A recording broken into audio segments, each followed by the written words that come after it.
Okay, we are the 29th of September.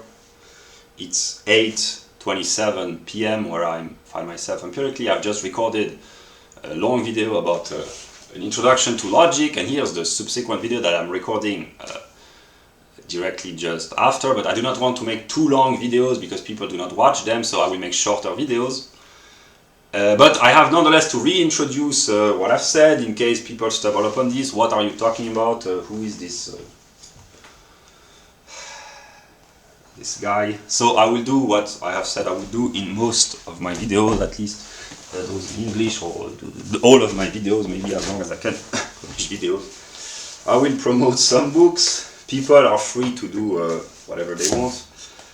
About the educational system in the US, but in the Western world at large. The school revolution. I'm in a mindset where I say to myself, when I find myself in political darkness, where is the light? American common sense. I have other political tendencies sometimes. I trust American common sense, maybe. Yeah, so there's a problem with the educational system, with the economy, bullshit jobs. A lot of people are wasting their time and wasting their life working jobs they hate so that they can buy shit they don't need. The utopia of rules. Weber is a leftist anarchist. Mises, a right-wing economist, he says the same thing about bureaucracy. People can look at the comments on whatever website they find. There's a problem with the welfare state. It turns people into dependent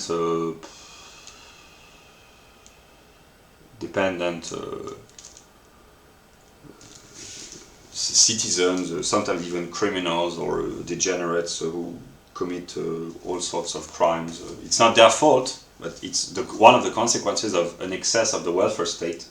It keeps the poor into poverty. Female or women American common sense. The pantry primer, just to run a household responsibly, with responsibility and foreseeing and intelligence and yeah, and Charles Murray again, rebuilding liberty without permission by the people. We'll talk about the American people throughout the video or the next videos maybe. There's a lot to say. If I wanted to praise the American people, I would say at least the Americans, they are not boring. Yeah. So I'm talking about, I will talk about the logic of quantity. I will put the links to speculative logic about the logic of quality and the previous video that I've just recorded about the categories of one, many, attraction, repulsion, and now I intend to talk about these categories, so I will not repeat what I've said, but basically, just to simplify, these are metaphysical definitions of God. Actually, God is more complex than just these categories, but it can help understand what God is. Namely, as a pure mind, God develops categories within his mind, which are the building blocks of reality, one might say. So the categories, they are found within reality, within the objective world, and also within the mind of all humans. So the human beings, when they think, when they are not too young or too old or mentally degenerate, in the sense that people with mental diseases, autistic people, they cannot think because they cannot speak. I mean, autistic people with really serious people with serious mental diseases, they cannot think. So yeah, but yeah, the categories. This is how the categories and the concept of quantity, one and many, number, etc., how they emerge. And now I will comment in the order of the logical unfolding, and I will illustrate. I will first talk about conceptually, in a kind of rigorous, not very rigorous. I see the book by Hegel. I've partly read this today. This is one of my one of my vices, one of my addictions. I had given up on reading Hegel, but I have fallen back. But actually it makes me better, because now I understand even more, and I will try not to read again, but I was kind of well, I will not talk about this, but whatever. Yeah, so I will talk about these categories. Yeah, so quantity. Here I have to make a little bit of introduction about being. What is being? A process of self-determination, giving itself a content, etc., etc. And being, whatever is, has three moments: quality, quantity, and measure. Quality is to say what being is, and the quality of a being, the quality of a Dasein in German language, is what makes the Dasein, the thing, something. Quality is that which makes something be what it is. So quality is one with being, and if something loses its quality, it ceases to be what it is. Whereas quantity is indifferent to the determinacy. Here I'm reciting Hegel, but actually I understand. So it's not really mechanical repetition, it's simply that I understand that the quality is one with being. That's why qualified being is the one. The English language, I mean, it works in French and German as well. Yeah, but quality is that which is one with being. So if something loses its quality, it ceases to be what it is. If this book is burnt, or is torn, or if this book is turned into falls into the water or whatever, it ceases to be what it is. But if it loses its quality, it loses its being, it's no longer a book.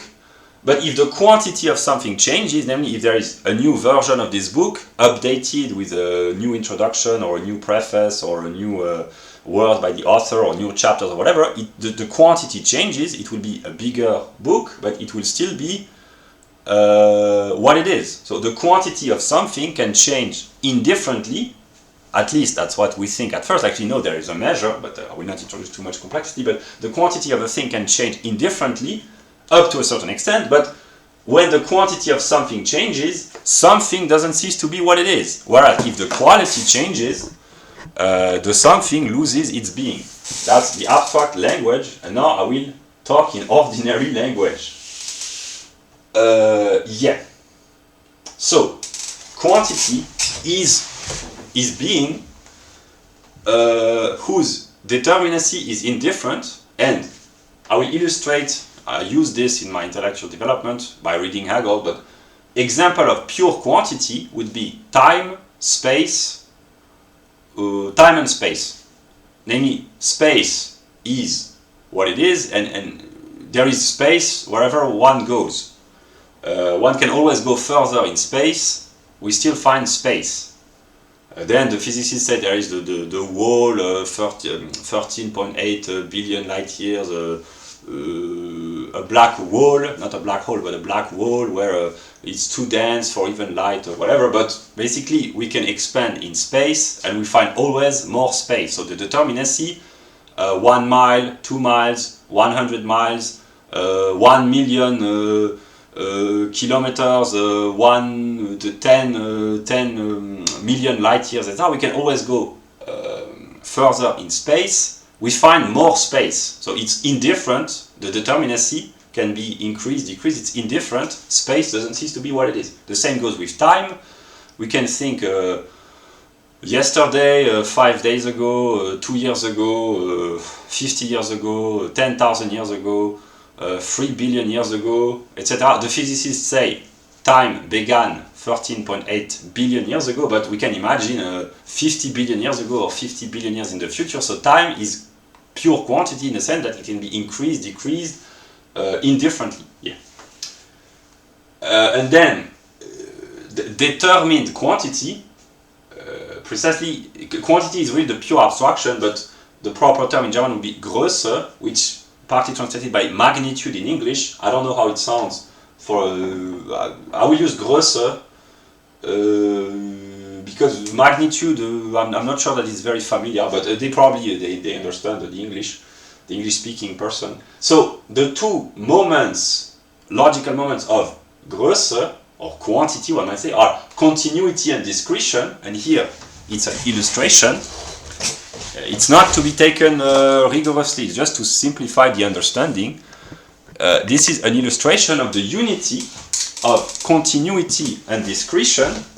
And here I will use the examples. This can be illustrated by space. Space can be represented as a continuum. It is continuous, but it can be discretely divided, and continuity is quantity in the moment of the one, and discretion is quantity in the moment of the negative or the many. Namely, it is what divides, separates, negates, and sets a limit. Limit is a category of quality. So this is an illustration of the unity and nonetheless diversity. Diversity is a logical determination of essence, but you have one continuum which can be divided into many ones. And here, I don't know how many there are.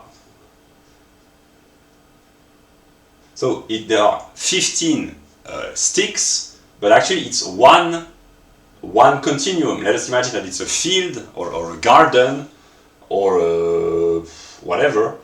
It's one, but it is divided into 15 smaller units. So that's an illustration of the categories and the concepts, even of continuity and discretion. And here it's really important because it seems very abstract, what am I talking about, but I will illustrate with examples. And I have noted many examples. Evolution, because this is within the mind of God, which is made manifest in the world. So it helps understand reality. Here, I will introduce a little bit of complexity. There is the world. When we think about the world, we unconsciously use categories. We do not use these names usually, but with a different terminology. We nonetheless use categories to classify, order, and structure our relationship to the world. But then when we think about the world, not about the world, but about the categories themselves, we kind of abstract ourselves, we elevate ourselves. I mean, that's what I did. I don't know that in today's world, I'm not sure that many people spend many years of their life studying logic as a hobby. Maybe that's the weird aspect of me. I don't know, I will not talk about me. I'm a logician. My singular self is not relevant. I'm in a Hegelian, good Hegelian mode maybe. I don't know. Yeah, so, what was I saying? Logic, yeah. We have a relationship to the world. We spontaneously order, structure our relationship to the world, but when we go within, we think about the categories precisely, then we come back, we study the categories in the realm of pure abstraction, then we come back into the world. I mean, we had never left, but yeah, and then we reinterpret the world with the new categories that now we master. I will put a link maybe about Matrix, Neo upload knowledge.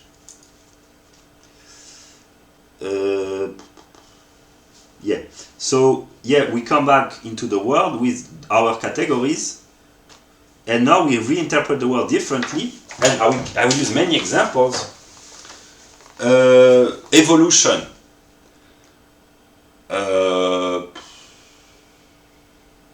I wanted to draw a picture, but really, do I have to? I won't. People can find this on the internet. Buy the books by Richard Dawkins. I never thought that I would say that, but yeah, no, seriously. Well, these are good books, but here I have a book, The Theory of Everything. No, Timeline of Everything. And here I will illustrate the concept of continuity. Life on Earth began officially 4.3 billion years ago, and there are various discrete moments, like origin of life 4.3 billion years ago, the first animals 600 million years ago, the first vertebrates 525 million years ago, first steps on the land, reptiles and relatives, broadly 300 to 252 million years ago, the dinosaurs, the rise of the mammals, etc. So these are discrete moments. Let us imagine the continuity 4.3 billion years ago, today, the evolution of life on the planet. There's a continuity. Life has never ceased to evolve and to change and to transform and to adapt and to grow and to complexify, etc. But there are discrete moments. Here, for instance, the first cells, the first vertebrates, the first or the reptiles, etc. The rise of the mammals. These are discrete moments, but it did not spring forth spontaneously. In the view of evolutionists, maybe in the view of God, this is how it happened. But there can be discrete moments. Then he's saying, at this moment, we say, okay, this is the beginning of the first birds or the first mammals, but it cannot be discretely because the data are lacking. But it's continuous in a sense that that's the question of Dawkins talk about this in one of his books, namely, if we look back into the past, our ancestors, we would find people who just look like us at every generation for hundreds, thousands, tens of thousands of years, but in a continuity, all the ancestors, they look like us if we take them one by one. But then if we adopt a longer perspective, if we look back 35,000 years ago, they would look very different. 100,000 years ago, even more. 5 million years ago, they would be apes, basically, or proto apes or proto humans, whatever. Yeah, and the same goes here. I will put the link. The kind of video. This is to illustrate that the people, they enjoy watching this on YouTube when people take picture of them every day of their life. There are videos like this. And this is an illustration of continuity and discretion, namely the evolution of the features of the face is continuous. We grow old past maybe 25 years old maybe. We grow old every day, but it's a continuous process. We do not see the difference, but if we take a picture every day, we do not see the change. But if we take a picture from 5 years ago or 10 years ago and we look back, the discrete moment is significant. I mean, there are people who do not age, like Pep Guardiola, maybe. Ann Coulter, that's a compliment. No, I will not think about there are people who are ageless, physically, I mean.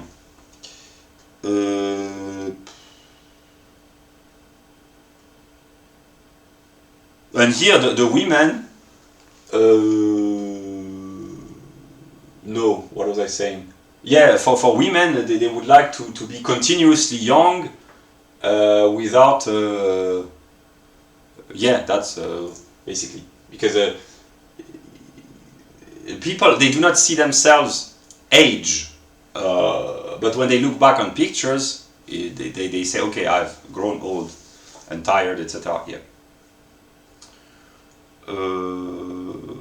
So another example, history, the historical timeline. Here it's really important. There are historical dates in the Western tradition, 510 BCE, 509, the overthrow of the Roman monarchy and the Athenian tyranny, 202, the defeat of Carthage, BCE, Caesar defeating the Gauls or defeating Pompey in 448 BCE, Augustus, the fall of Rome in 476, the discovery of America, the publication of the Discourse on Method,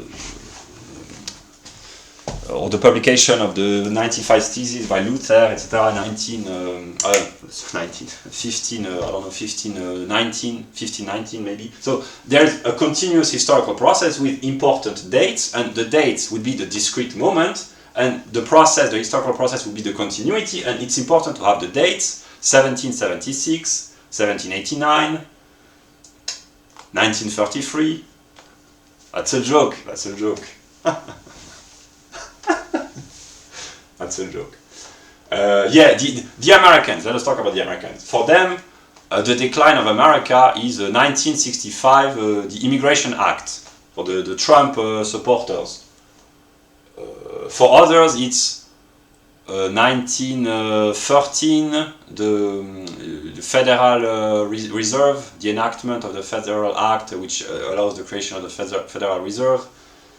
For the French, the decline is 1789, or yeah, the French Revolution. Depending on each people's perspective, the decline began at a symbolic date. So, in order to understand history, people usually they use symbolic dates where major events occurred. These would be discrete moments, and it's important here. I will talk seriously. This is a mechanistical view of history, namely to be able to know the dates, to situate the major events, what happened in 1648, what happened in 1815, what happened in 1848, what happened in 1968, what happened in 2016. Trump was elected. Yeah, so it's important to be able to discretely classify the proper dates at the proper moments. That's the first step, but just to say, okay, can you give me a date, what happened in 13th century Europe, what happened in the 3rd century AD, what happened in the 4th century BCE in Greece, etc. It's complicated sometimes, but to be able to give determinations, that's the first step. That's good if people are able to visualize and to discretely qualify. Discretion is a moment of quantity, but here to qualify, you need to say what happened at this date, during this century, at this place. That's the first moment, but actually, if it's just reciting dates, it's not sufficient. Namely, here's a Marxist view of history, which is inspired by Hegel, to see the continuity of the process, namely to see that the discrete moments, the battles, the change of regimes, the major political or religious transformations, they were the result of a continuous process. This is the difference between mechanistic history and really the smart historians who are able to say the French Revolution occurred in 1789. This is the discrete moment, but it was in the continuity of a process. The change of ideology due to the Enlightenment and the spread of knowledge, the scientific revolution, the crop failures and the climate, that would be the shorter term, or the ideal of Christian equality. You can go further back in time. So the historians, they can have diverse interpretation of history depending on the continuity, namely, usually the Middle Ages, they are said to end, to begin precisely the Dark Age and the Middle Age in 476 with the fall of the last Roman emperor, but intelligent historians, they say actually there's a continuity between late feudal antiquity and there's a continuity, a transition in the 3rd century, and some say that the Middle Ages, they did not end with the fall of Constantinople or the discovery of America symbolically, but they ended on an economic perspective in the 18th century with the bourgeoisie. Some say no, the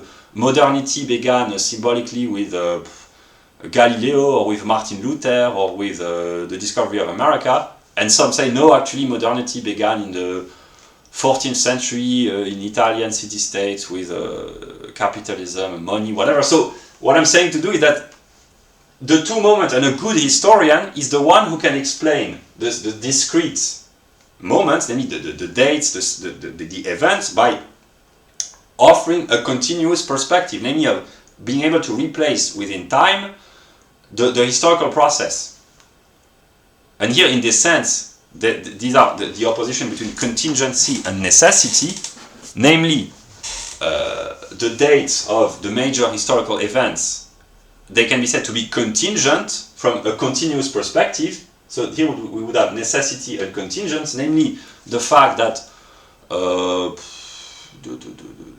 the glorious revolution in England, or the American Revolution, or the nationalist uprising in Europe in the 19th century, the fact that they occurred at this moment is contingent in the perspective of continuity, namely it was, here it's partly Marxist, the unfolding of a historical process, and if it hadn't happened in 1848 or 1933 or 1776, there are various and different events, but if they hadn't happened at these moments, they would have happened 2 years later, or 5 years later, or 15 years later, but they would have to happen because there's a historical necessity.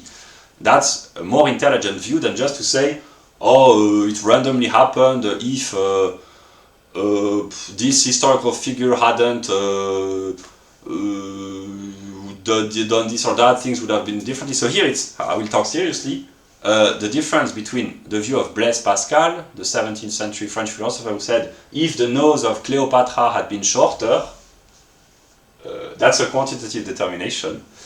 History would have changed because it's a reference, because Cleopatra, she was Macedonian, namely European.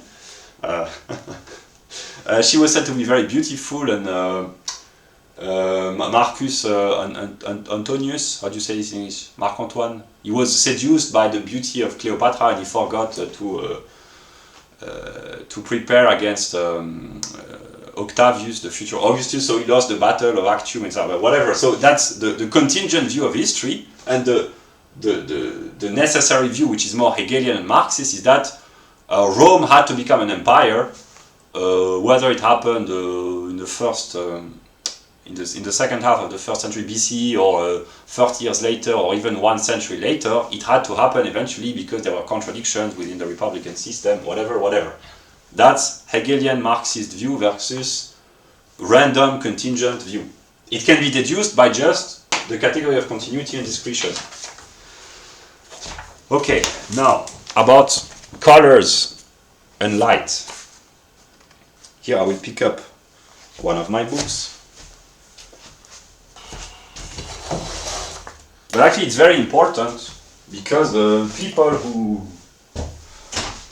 whatever, I talk alone because I've understood that actually what I'm interested in on an intellectual level, most people they are not interested in, because they have jobs, they have a life, as they call this, yeah, and even when they have the opportunity, most of them are not interested, because I can understand that it might be boring, but actually it's very interesting. But whatever. So continuity and discretion in the realm of physics and optics and electromagnetism. I just need to pick up a book. I wanted to draw a picture, but I won't. I trust people's intelligence. Maybe you can check if you're interested. Probably you find this on the internet. In optics, the difference, between X-rays, gamma rays, from right to left, ultraviolet, visible light, infrared, microwaves, high frequencies, radio frequencies, and low frequencies. It's the difference of wavelength, namely it's a continuum of electromagnetic wavelength, and here I just say broadly, basically it's not very adequate, but basically here we have visible light, ultraviolet, X-rays, infrared, microwave, and radio, etc. These electromagnetic waves are continuous, but they are nonetheless discrete, in a sense that precisely visible light, in order to be visible, it has to be within a certain discrete limit. Otherwise it's too intense or not intense enough, it cannot be seen, or it can even hurt the skin or the eyes or the organism. Yeah, and people understand this spontaneously, namely, we only see a limited spectrum of the electromagnetic field, in a way.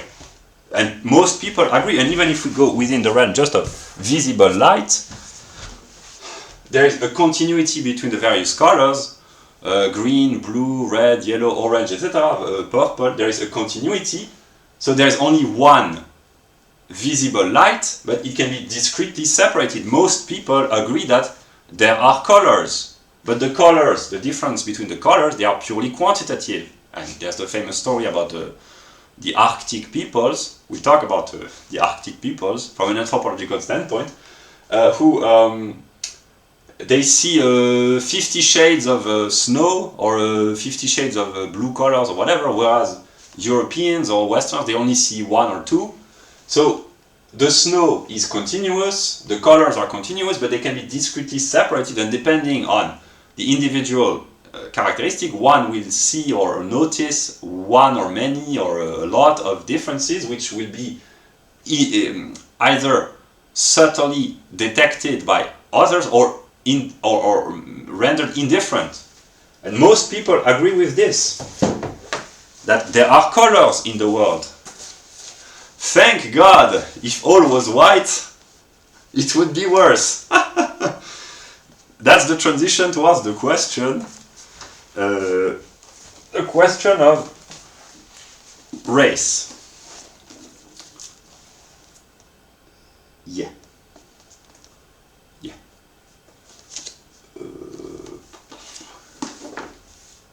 Yeah. So, The History and Geography of Human Genes by Mr. Cavalli-Sforza, a book by Mr. Dutton, a modern, a typical Anglo-Saxon scientist with a great sense of humor and a great knowledge and a great working capabilities, making sense of race, and a work by Mr. Rushton, a Canadian scholar, race, evolution and behavior. What everyone agrees about the question of history, evolution and electromagnetic wavelengths, well, for race, this applies as well, because the categories of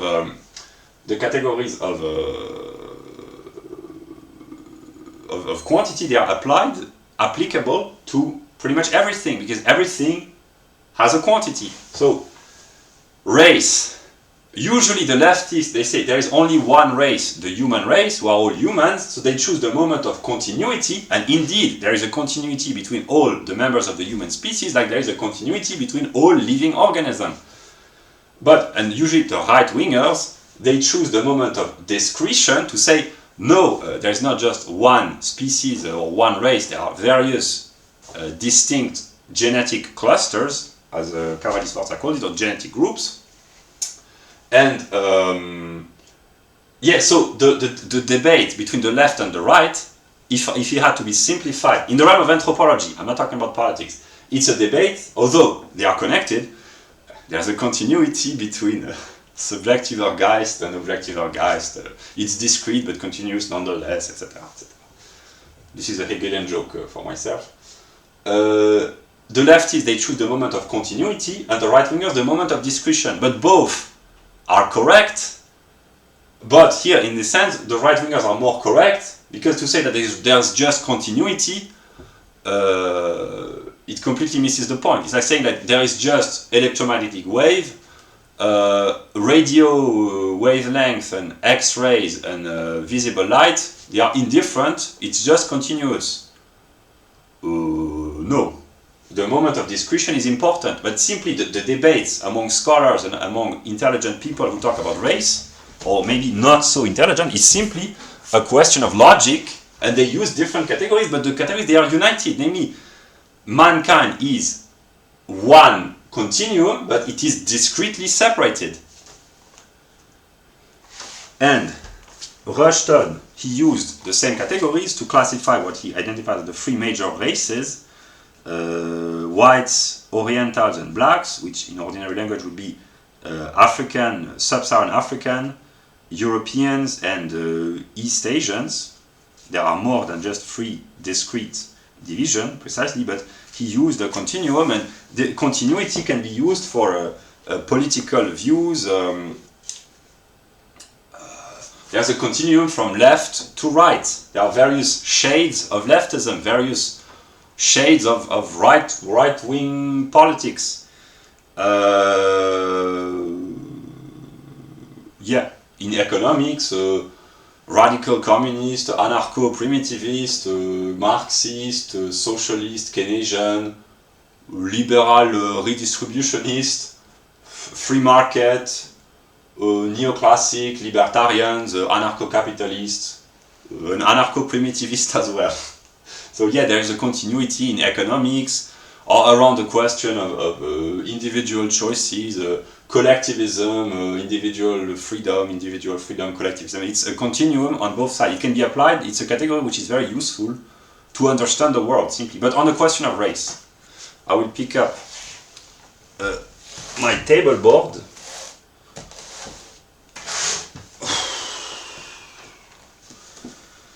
Oh, I forgot some books. Let us pick up Kant just to illustrate continuity and discretion in Die Kritik der reinen Vernunft. One of the antinomy of reasons is time and space, and even matter. Is space infinitely divisible, and is time divisible ad infinitum, and is matter divisible ad infinitum? Both answers, it's both continuous and discrete, so it's one of the antinomy of reasons. Namely a contradiction within the pure use of reason. Kant found 4 antinomies, and the writings of Hegel, they find antinomies for every category. It's simpler with Kant. With Kant there are only 4 problems, with Hegel there are problems everywhere.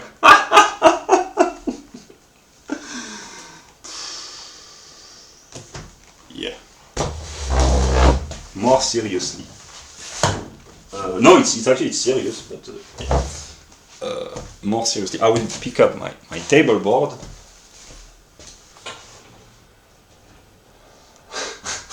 You didn't think I would risk losing the battle for the European soul in a dialectical fist fight with the left. No, I came prepared.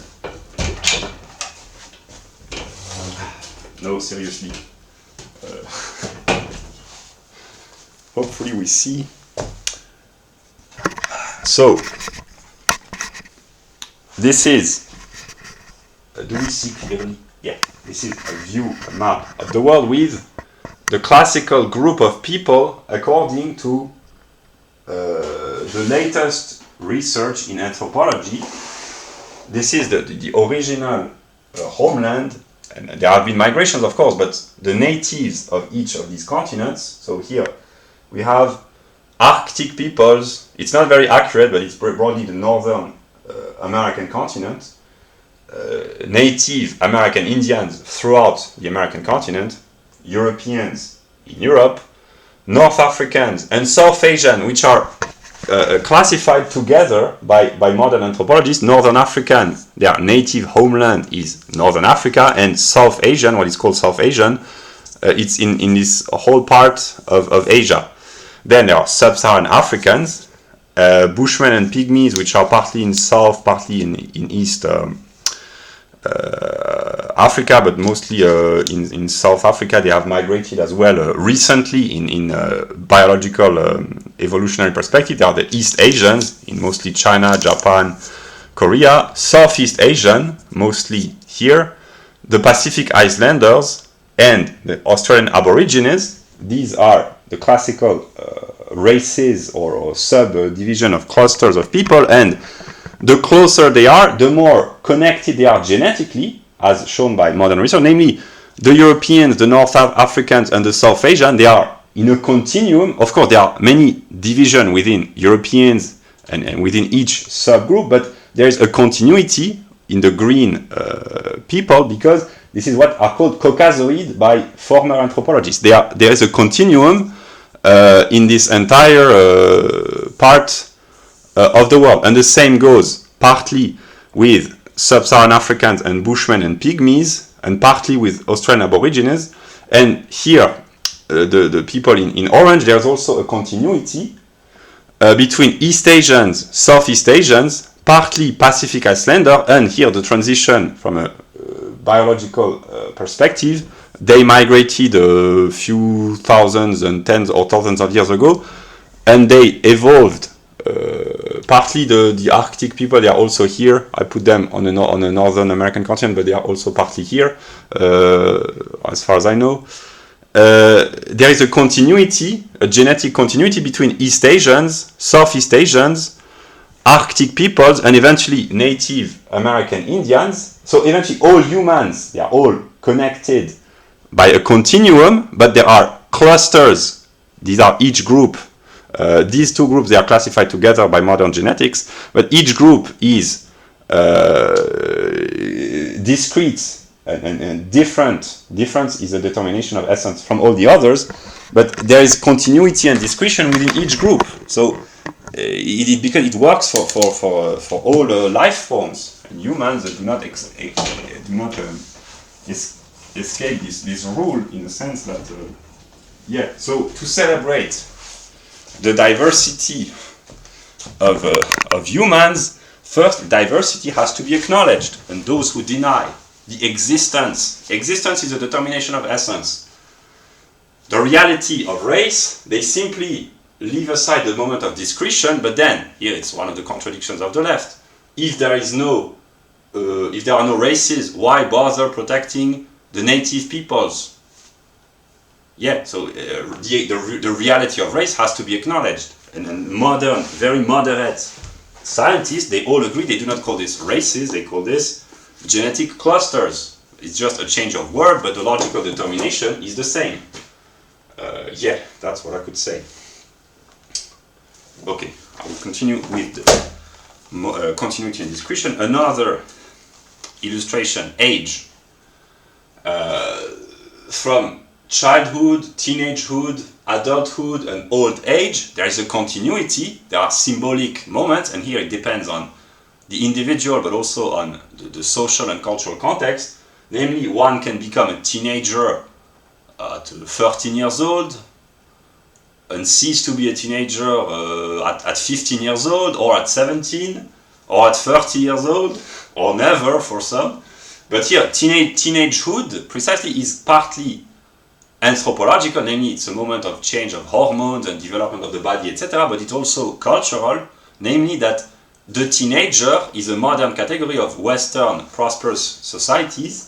In primitive societies or in traditional societies, there was a direct transition from children to manhood, in a way, and one can be a man. It depends. It can be at 18 years old, or 25, or no particular age through a ritual or whatever, or and then one can become an old man at 45 in some ancient societies, or 60, or 70. It depends. It depends on individual characteristics and collective norms. So there is a continuity. The age of reason is usually said to be 7 years old. So there are both anthropological, biological determinations and cultural determinations as well. Women, it is made manifest here. I will pick up a book. Women, they are said to be the most attractive from a strictly reproductive, socio-biological standpoint between the age broadly of 17 and 32 maybe.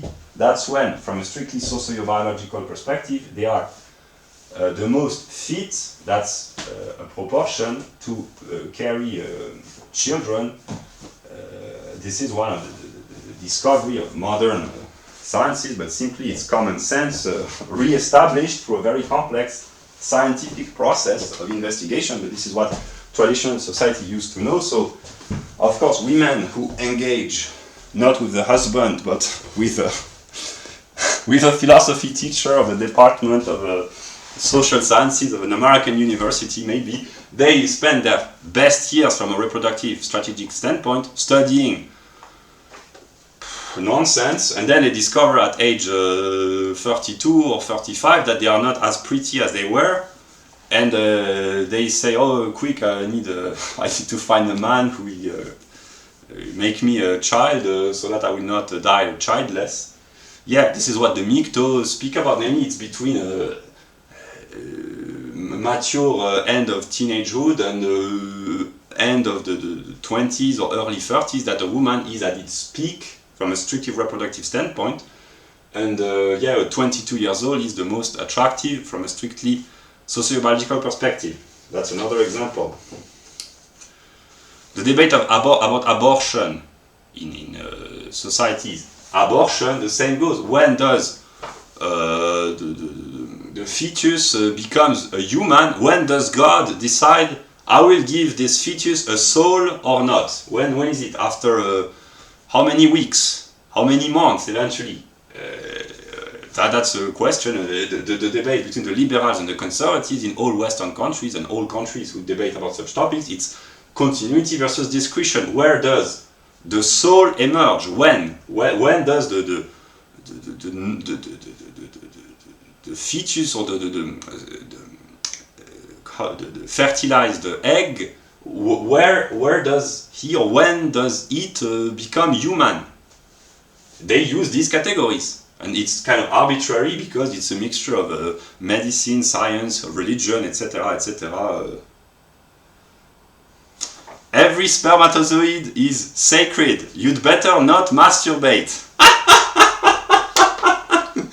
I'm serious. I mean, I'm not serious about the spermatozoid aspect, but you should stop masturbating. That's really not good. Yeah. Music. I wanted to draw, but I trust eventually people's intelligence. Music is a continuum with discrete moments. Let us classify. Let us talk about race. Music and race. This book doesn't talk about the two aspects, but here I will talk about music. Afro-American music, or music which is usually associated with African people, there is a continuum with which I'm not familiar, but intelligent people with a musical culture, they can classify themselves, but usually from left to right, this would be hip-hop, rap, R&B, jazz, soul. Here there would be reggae, raga, blues. So a continuity of Afro-American, not only, but traditionally, let's not fall into the trap of cultural appropriation. From left to right, there would be hip-hop, rap, R&B, and then jazz, blues, soul. This is typically Afro-American or African music, and there's a continuum from the most, I don't know what the term would be, the most smooth and the most calm to the most the sound is really more intense, the beat, the rhythm is more and the same goes for what could be called typically European music. We would have from left to right pop rock, rock, punk, hard rock, metal, heavy metal, from the most pleasing to a broad audience to read the most hardcore kind of sound in heavy metal. This is the kind of music everyone can enjoy, but mostly Europeans do. Metal, heavy metal, hard rock, these are mostly kind of music which appeal to the European soul. These are just examples.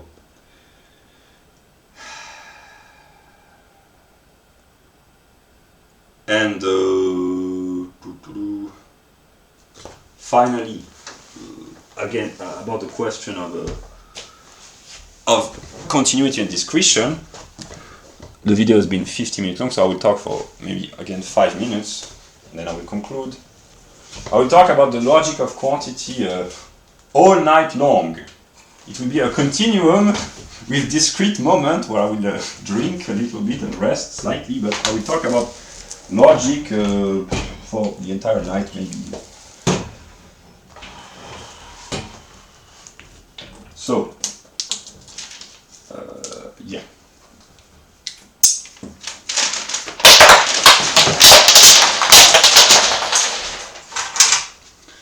about the topic of intelligence. it's the same. It can be represented broadly. Well, at least not very. By a bell-shaped curve. Okay, it's not very rigorous. Whatever. Now I will see what the modern sociology, they divide this in 5. So here's another book by Mr. Charles Murray, The Bell Curve, about class structure in modern America. It's 90, 110, below 75 and above 125 as far as I know, but I seek the picture. Yeah, here it's here. It's the same. It's continuous, but it can be discretely divided. I mean, it's the repartition, the repartition. I don't know how you call this, of intelligence. Okay, that's not very rigorous.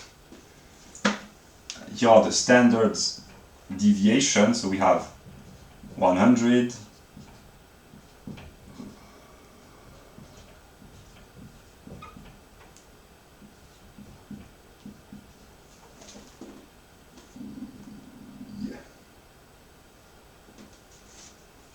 I think the standard deviation is 15 with a mean of, yeah, whatever. So this is the division of intelligent, namely 50%. I think most of the population falls between. I'm not sure yet. Maybe sometimes it's 10, so sometimes it's 90 and 110. Sometimes the standard deviation is 15, so it depends on the classification. But basically here, what does he... There is a continuity. Let us assume, yeah, there's a continuity. The tremendous majority of humans fall in between 55 and 145. Only the mentally completely retarded and the complete genius intellectually, in terms of quantity, fall in between. So there's a continuity of intelligence, but it can be discretely separated, and usually here between 90 and 110, these are normal average intelligence. Between 110 and 125, it's really higher than average, gifted or very intelligent, and here more than very intelligent, and the same goes for the lower elements. And so there is a continuity, but someone with an IQ of 114 and 116, the difference is kind of insignificant. So it's not just one point of IQ which makes the difference, it's continuous. So from 114 to 116 it's kind of insignificant, but from 94 to 115 it's much more prevalent. There are 21 points, it's much more important. So that just to illustrate the continuity and nonetheless discretion of the distribution of intelligence, and it goes for height, weight, other sorts of physical attributes. So it's just to illustrate that this quantification is valid for most things, because things, I guess, are made by God with His mind somehow. So yeah.